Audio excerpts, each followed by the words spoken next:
Hey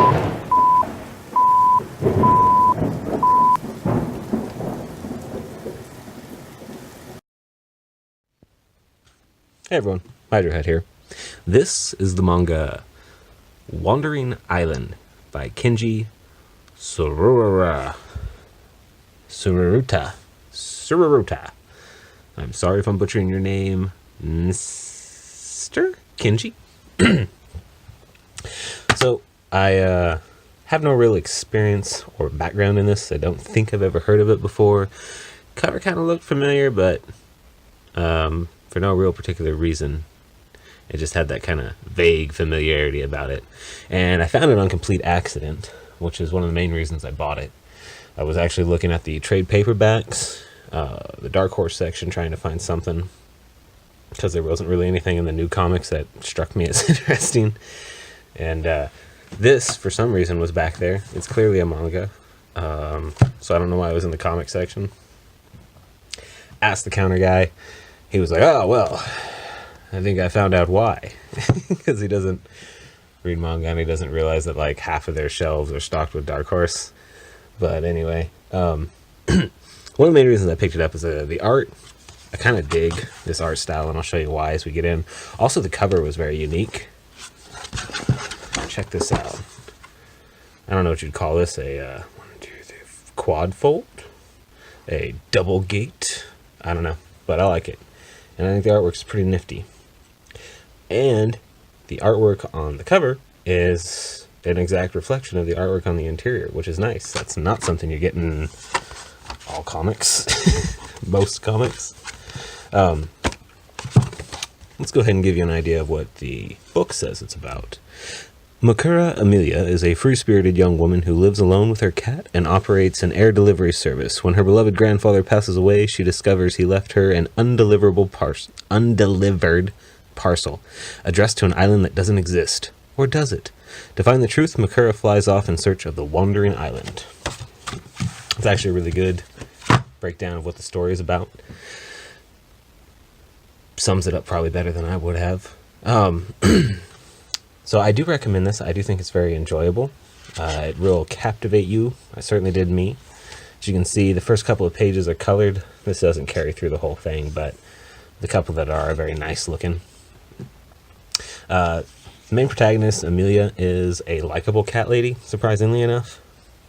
And the relationship between her and her cat, while it plays a role, isn't like a super hardcore significant role, but it's enough of one that animal lovers will appreciate it, without it being an overbearing subplot.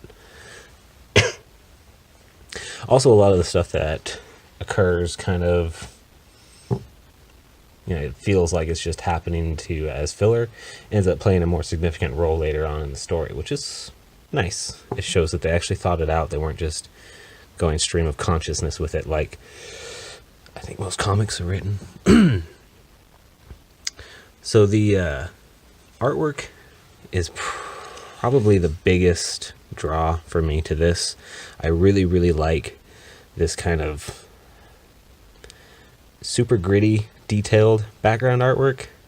I don't know, I just really, really enjoy it. I think the characters are drawn kind of, I don't know, it's like a clash between realistic and extremely unrealistic. It's very expressive and very, very consistent. And I don't have any complaints. It just seems like it makes the characters stand out against the detail of the backgrounds, which I guess is kind of nice. The story, though, is very good. It kept me interested through the whole thing. I didn't get bored and have to force my way through it.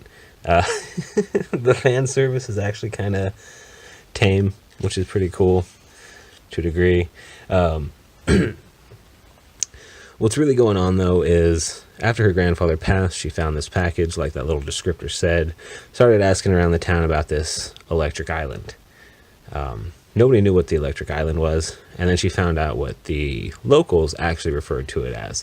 So she started researching it under that name, finding all kinds of very, very interesting information, which ended up matching up with a journal she found of her grandpa's. It's minor investigation to try and deliver a package slowly turns into almost what you could call an obsession. It really starts driving everything she's doing. It almost costs her almost costs her business at one point, but she manages to deal with it. And I'm pretty sure this is going to keep continuing because they don't really sum up the story. But my shop didn't have any others, so I'm going to have to do a little research and find out more about it. But the way they handle it is very good. I'm definitely a big fan of the story. I really don't want to tell you too much about it because that could ruin a lot of it. But man, check out this artwork. This is good stuff. And also, it's really funny when her friends start ridiculing her for being a cat lady. It's some classical shaming that I think everybody can appreciate. Really, honestly, she's a very, very relatable character. They did a great job. But most of all, I think this artwork is extremely aesthetically pleasing. And that's enough of a reason to buy this. Also, price, because that's important. This was $15. So quite a bit more expensive than your standard $10 or $13 that a lot of them are. But I think it's worth it, and I imagine you're paying for the cool cover, which is neat.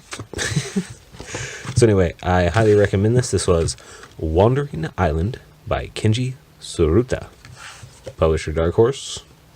Their manga, actually, really, honestly, Dark Horse does great trade paperbacks as far as actual quality.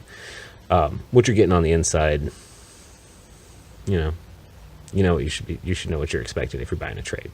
But their mangas, they do a fantastic job. I really like the way they bind them, the paper they use. They're usually a little bit oversized, but not always. I mean, like their Berserk look just like fucking Viz. I would like some Berserk omnibuses, though. That'd be cool. Anyway, thanks for watching. Hail Hydra, baby.